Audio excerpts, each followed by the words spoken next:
थोड़े ही दिन सवेरे उठकर उन्होंने देखा कि सत्तू भाग गया। अपने हाथों चाय बनाकर उन्होंने पी। धोने को बर्तन उठा रहे थे कि रफ़ीकुद्दीन ने उन्हें आकर खबर दी, सारे शहर में मारकाट हो रही है। रफ़ीकुद्दीन जो उनका मित्र है, जिनके आग्रह पर वह वहाँ रुका हुआ है, वही आकर उन्हें खबर देता है कि सारे शहर में बहुत ही मारकाट हो रही है और तुम अपना सामान उठाओ और मेरे पास चलो। कीमती सामान कुछ न था, गहना छल्ला सब स्त्री के साथ जालंधर चला गया था। रुपया थोड़ा बहुत बैंक में था और ज़्यादा फैलाव कुछ उन्होंने किया नहीं था। यूँ गृहस्थ को अपनी गृहस्थी की हर चीज़ कीमती मालूम होती है। देवेंद्रलाल घंटे भर बाद अपने ट्रंक बिस्तर के साथ रफ़ीकुद्दीन के यहाँ पहुँचे। तीसरे पैर उन्होंने देखा हुल्लड़ मोजंग में आ पहुँचा। शाम होते होते उनकी निर्मेश आंखों के सामने उनके घर का ताला तोड़ा गया और जो कुछ था लूटा गया। रात को जहाँ तहाँ लपटें उठने लगी और भादों की उमस का धुआं खाकर और भी दम घोटू हो गई। रफ़ीकुद्दीन भी आंखों में पराजय लिए चुपचाप देखते रहे। केवल एक बार उन्होंने कहा, यह दिन भी था देखने को और आज़ादी के नाम पर अल्लाह। लेकिन खुदा जिसे घर से निकालता है, उसे फिर गली में भी कोई पनाह नहीं देता। देवेंद्रलाल तो घर से बाहर निकल ही न सकते। रफ़ीकुद्दीन ही आते जाते हैं। काम करने का वातावरण नहीं था। वे घूम घाम आते, बाजार कर आते और शहर की खबर ले आते, देवेंद्रलाल को सुनाते और फिर दोनों बहुत देर तक देश के भविष्य की आलोचना किया करते। देवेंद्रलाल ने पहले तो लक्ष्य नहीं किया, लेकिन बाद में पहचानने लगा कि रफ़ीकुद्दीन की बातों में कुछ चिंता का, कुछ एक पीड़ा का भी स्वर है, जिसे वह नाम नहीं दे सकता। थकान, उदासी, विरक्ति, पराजय, न जाने क्या क्या। शहर तो वीरान हो गया था, जहाँ तहाँ लाशें सड़ने लगी थी। घर लुट चुके थे, अब जल रहे थे। शहर के नामी डॉक्टरों के पास कुछ प्रतिष्ठित लोग गए थे, यह प्रार्थना लेकर कि वह मोहल्ले में जाए। उनकी सब लोग इज्जत करते हैं, इसलिए उनके समझाने का असर होगा और मरीज भी वह देख सकेंगे। वह दो मुसलमान नेताओं के साथ निकले। 2-3 मोहल्ले घूमकर मुसलमानों की बस्ती में एक मरीज को देखने के लिए स्टेथोस्कोप निकालकर मरीज पर झुके कि मरीज के एक रिश्तेदार ने पीठ में छुरा घोंप दिया। हिंदू मोहल्ले में रेलवे के कर्मचारी ने बहुत से निराश्रितों को अपने घर में जगह दी, जिनके घर बार सब लुट चुके थे। पुलिस को उसने खबर दी थी कि ये निराश्रित उनके घर टिके हैं, हो सके तो उनके घर और माल की हिफाजत की जाए। पुलिस ने आकर शरणागतों के साथ उसे और उनके घर की स्त्रियों को गिरफ्तार कर लिया और ले गए। पीछे घर पर हमला हुआ, लूट हुई, आग जला दी गई। 3 दिन बाद उसे और उसके परिवार को थाने से छोड़ा गया। हिफाजत के लिए हथियारबंद पुलिस ने 2 सिपाही साथ किए गए। थाने से 50 कदम के फासले पर पुलिस वालों ने अचानक बंदूक उठाकर उस पर और उसके परिवार पर गोली चलाई और वह और स्त्री मारी गई। उनकी माँ और स्त्री घायल होकर गिर गई और सड़क पर गिर पड़ी। अर्थात हिंदुओं के साथ जितना हो सके इतनी उन्होंने अत्याचार किए और उन्हें उनके घर बार सबको बर्बाद उन्होंने कर दिया। विषाक्त वातावरण, द्वेष और घृणा के चाबुक। व्याख्या की दृष्टि से मोस्ट है पैराग्राफ। तड़फड़ाते हुए हिंसा के घोड़े, विष फैलाने को सांप्रदायिकों के अपने संगठन, उसे भड़काने को पुलिस और नौकरशाही। अर्थात आगे जी कहना चाहते हैं कि भारत पाक विभाजन के समय की जो त्रासदी थी वह अवर्णनीय है। उस समय देवेंद्रलाल अपने मित्र रफ़ीकुद्दीन के घर में शरण लिए हुए थे। लाहौर में सब और हिंसा का वातावरण व्याप्त था।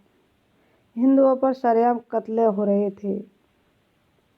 उसी स्थिति पर चिंता अभिव्यक्त करते हुए देवेंद्रलाल जी क्या कह रहे हैं, विषाक्त वातावरण। यद्यपि वह उनके घर में सुरक्षित था, किंतु बाहर का जो वातावरण था वह पूरी तरह विषाक्त था, घृणा और नफरत से युक्त था। चारों ओर हिंदुओं के घर की होली जलाई गई। हिंसा रूपी घोड़े दौड़ रहे थे, अतः सबके मन में हिंसा व्याप्त थी। हिंसक वातावरण फैला हुआ था। हिंसा और विष फैलाने में सांप्रदायिकता के अग्रिम संगठन लगे हुए थे। सांप्रदायिक दंगों, लूटपाट आदि को भड़काने में वहाँ की जो पुलिस थी वह भी, और जो नौकरशाही लोग थे वो भी उनका साथ दे रहे थे।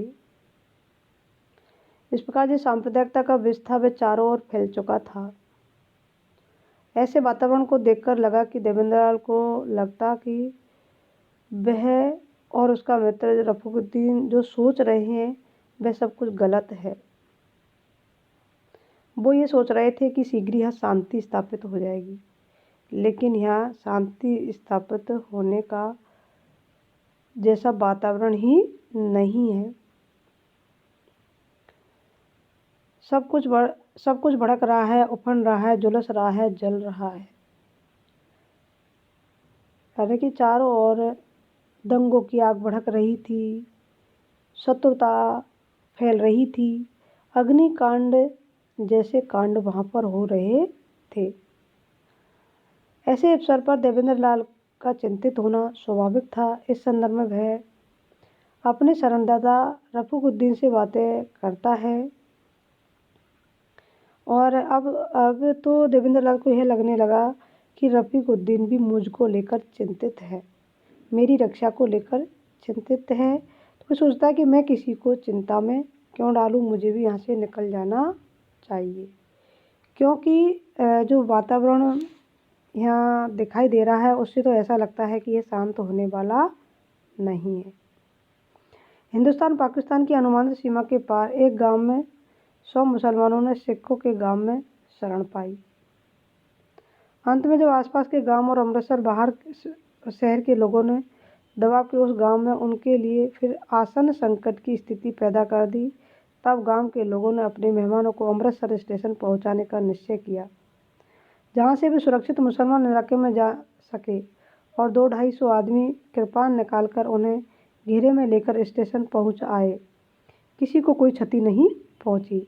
घटना सुनकर रफीकुद्दीन ने कहा, आखिर तो लाचारी होती है, अकेले इंसान को झुकना पड़ता है। यहाँ तो पूरा का पूरा गांव था, फिर भी उन्हें हारना पड़ा, लेकिन आखिर तक उन्होंने निभाया। इसकी दाद देनी चाहिए। उन्हें पहुंचा आए। देवेंद्रलाल ने हामी भरी, लेकिन सहसा पहला वाक्य उनके स्मृति पटल पर उभर गया। आखिर तो लाचारी होती है, अकेले इंसान को झुकना पड़ता है। उन्होंने एक तीखी नज़र से रफीकुद्दीन की ओर देखा और वे कुछ बोले नहीं। अपराह्न 6-7 आदमी रफीकुद्दीन से मिलने आए।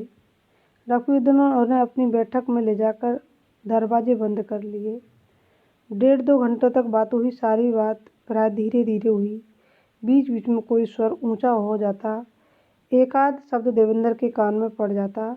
बेवकूफ़, गद्दारी, इल्ज़ाम। वाक्य को पूरा करने की कोशिश उन्होंने आयास पूर्वक नहीं की। 2 घंटे बाद जब उनको विदा करके रफीकुद्दीन बैठक से निकल कर आए, तभी उनके लपक कर पूछने की स्वाभाविक प्रेरणा को उन्होंने दबाया।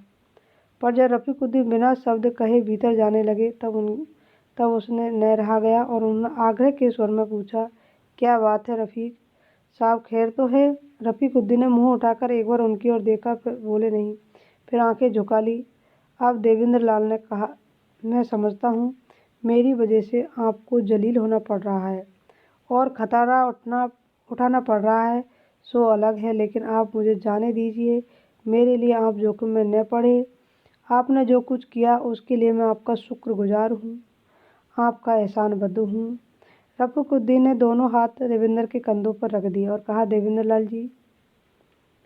उनकी सांस तेज चलने लगी। फिर वह सहसा भीतर चले गए, लेकिन खाने के वक्त देवेंद्रलाल ने फिर सवाल उठाया। बोले, आप खुशी से न जाने देंगे तो मैं चुपचाप चला जाऊंगा। आप सच सच बताइए, आपसे उन्होंने क्या कहा था? धमकियाँ देते रहे और क्या? फिर भी क्या धमकी? आखिर धमकी दी थी कि क्या होती है क्या? मैं शिकार चाहिए, उन्हें शिकार चाहिए। हल्ला करके न मिलेगा तो आग लगा लगा कर लेंगे। ऐसा तभी तो मैं कहता हूँ मैं चला। मैं इस वक्त अकेला आदमी हूँ, कहीं निकल जाऊँगा। आप घर बार वाले आदमी हैं, ये लोग सब तबाह कर डालने पर तुले हैं। गुंडे बिल्कुल, आज ही चला जाऊँगा। यह कैसे हो सकता? आखिर आपको चले जाने से हम ही ने रोका था, हमारी भी कुछ जिम्मेदारी है। आपने भला चाहकर भी रोका था, इसके आगे कोई जिम्मेदार नहीं है। आप जाएंगे कहाँ देखा जाएगा, नहीं है, नामुमकिन बात है। किंतु बहस के बाद तय हुआ कि देवेंद्र लाल वहाँ से टल जाएंगे। रफ़ीकुद्दीन और कहीं पड़ोस में उसके एक मुसलमान दोस्त के यहाँ छिपकर उनके रहने का प्रबंध कर देंगे। वहाँ तकलीफ तो होगी पर खतरा नहीं, क्योंकि देवेंद्र लाल घर में नहीं रहेंगे। वहाँ पर रहकर जान की हिफाजत तो रहेगी। तब तक कुछ और उपाय सोचा जाएगा निकलने के लिए। देवेंद्र शेख अताउल्लाह के अहाते के अंदर पिछली तरफ पेड़ों के झुरमुट की आड़ में बनी हुई एक गैरेज में पहुंच गए। ठीक गैरेज में नहीं, गैरेज की बगल की एक कोठरी थी, जिसके सामने दीवारों से घिरा हुआ एक छोटा सा आंगन था। पहले शायद यह ड्राइवर के रहने के काम आता था। कोठरी के सामने और गैरेज की तरफ के कबाड़ों को छोड़कर खिड़की बगैर नहीं थी। एक तरफ एक खाट पड़ी थी, आले में एक लोटा, फर्श कच्चा मगर लिपा हुआ। गैरेज के बाहर लोहे की चादर का मजबूत फाटक था, जिसे एक और चकनाचूर मिट्टी का ढेर और मिट्टी का लोटा देखकर गड्ढे का उपयोग समझते देर न लगी। देवेंद्र लाल का ट्रंक और बस्तर जब कोठरी के कोने में रख दिया गया और बाहर आंगन का फाटक बंद करके उसमें ताला लगा दिया गया, तो थोड़ी देर में हतबुद्धि खड़े रहे। यह है आज़ादी। पहले विदेशी सरकार लोगों को कैद करती थी क्योंकि वे आज़ादी के लिए लड़ना चाहते थे। अब अपने ही भाई अपने को तनहा कैद दे रहे हैं। और देवेंद्र शेख अताउल्लाह की गैरेज से सटी कोठरी में गया तो उनकी सुरक्षा की दृष्टि से फाटक बंद कर दिया गया। इस बात पर वे सोचने को मजबूर होता है कि लंबा स्वतंत्रता आंदोलन चला, उसका परिणाम देश की आज़ादी के लिए था। पहले स्वतंत्रता संग्राम में अंग्रेज सरकार विदेशी सरकार थी, इसलिए वह आंदोलनकारियों भारतीयों को कैद रखती थी। उसी प्रकार की कैद में आज मुझे रहना पड़ रहा था, लेकिन उसका उद्देश्य सरकार का आज़ादी के लिए लड़ना था। परंतु अब तो देश को आज़ादी मिली तो ये अपने ही भाई इस तरह मुझे एकांत में रखकर कैद जैसी सज़ा दे रहे हैं, और यह उनकी मजबूरी है, क्योंकि यह जीवन की सुरक्षा के लिए अनिवार्य है। सांप्रदायिक तनाव को कम करने और समाप्त करने के लिए ऐसा आचरण कर रहे हैं। इस प्रकार उन्होंने उस निवास स्थान के बारे में विभिन्न चर्चाएं की। गैरेज, सटी हुई कोठरी, आंगन का निरीक्षण किया और वह चुपचाप वहां बैठ गया। गैरेज ठीक है, थोड़ी दुर्गंध होगी, ज़्यादा नहीं। बीच का कबाड़ बंद रखने में कोठरी में नहीं आएगी। नहाने का कोई सवाल ही नहीं है, पानी शायद मुंह हाथ धोने को काफ़ी हो जाएगा।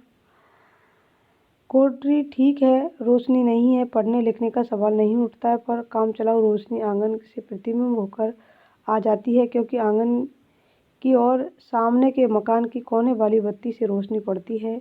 बल्कि आंगन में इस जगह खड़े होकर शायद कुछ पढ़ा भी जा सके, लेकिन पढ़ने को है ही कुछ नहीं। यह तो ध्यान ही न रहा, अर्थात उनके पास कोई किताब भी नहीं थी। अगली वीडियो में पढ़ाऊँगी मैं इनको, देखना।